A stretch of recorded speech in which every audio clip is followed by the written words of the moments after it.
All right, so I accidentally ended the video. I was trying to put my gloves on. What was I saying?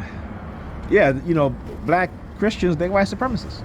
They engage in this sort of behavior based on their cult leaders, which is, you know, the pastors in the church and those within the authority position, the Sambos and Sambinas, the white supremacists on the police force, right? And because they might be in a position of power, position of authority, they abuse that power. They think that they can do whatever they want. Like I said, it's not going to happen with me. Right? So they were sending me subliminal message for the past couple of days about deportation. Like, do I look like I'm worried? Do I look like I'm scared? You know what I'm saying? You know, see all the wildfires happening in California? Well, it's going to happen in New York too. But there ain't going to be wildfires in terms of planting the trees. Okay? Like I said, I tell people, you know, these wealthy people have been plotting and planning. Right? They're the one that's causing this economic downturn. They're going to cause mass unemployment. I talked about that many years ago. This is one of the things that they were going to usher in, is mass unemployment and then a universal basic income.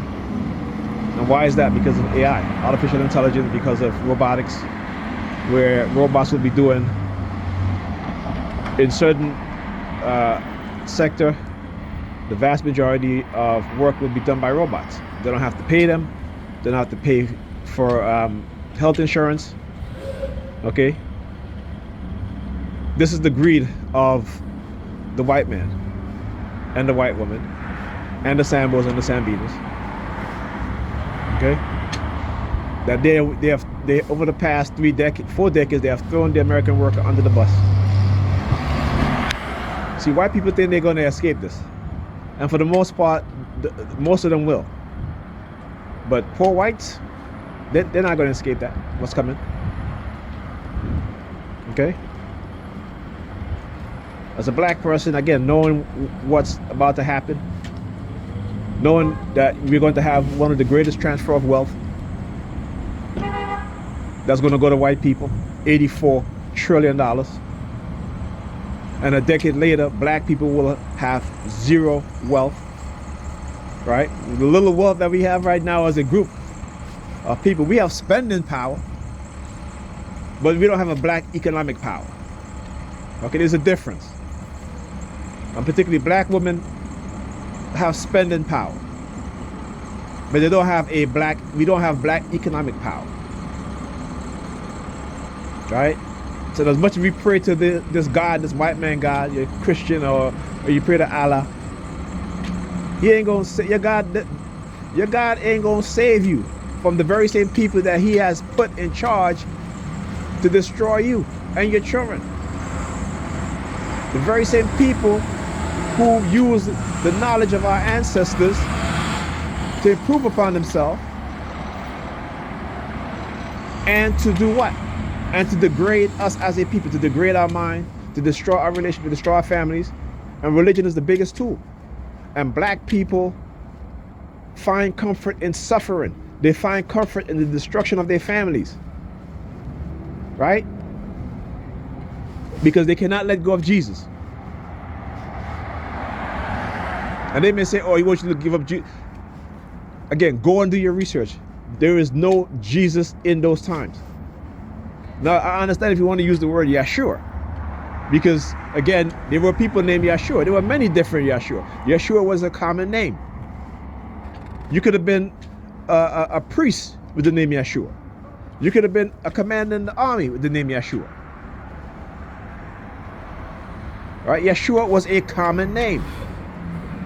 There was no person or no people had the name Jesus, John, Joshua, Jacob.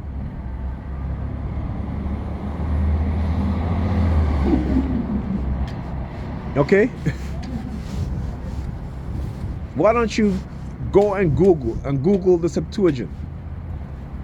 The Greek Septuagint with the English translation, and you can actually use Septuagint where you can translate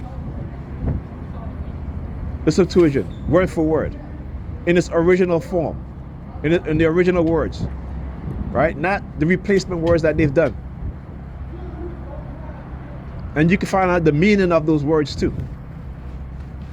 But we fear knowledge. We fear knowledge, but we love superstition. We don't like the truth, but we love the lie. Right? We don't like to love, but we love to hate. And we cannot recognize love because we don't know what love is. We tell each other I love you all the time. That's not love. Love is an action. Love is an action. Love is not a feeling. The feeling that you get, it's an emotional response to someone treating you what you would consider to be nice.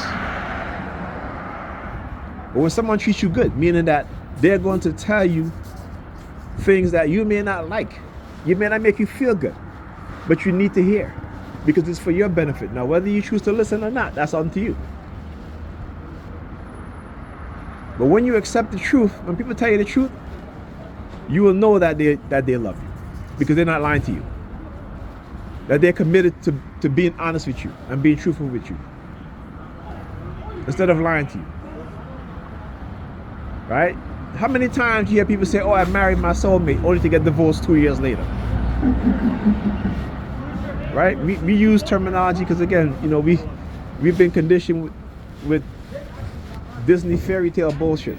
Love is an action. It is not a feeling. Too many of us want love instead of commitment. All right? Or what they call love. It's not really love, it's lust. You have a lust for someone. Love comes after, when you weather the storm, when you understand and you know, not believe, that this person is committed to you and you're committed to them. Love comes after. It is an action, not a feeling. And we've been taught the wrong thing about love because of Hollywood, because corporations want to sell us product based on their version of what romanticism is. It's all about profits. Talk to you guys soon.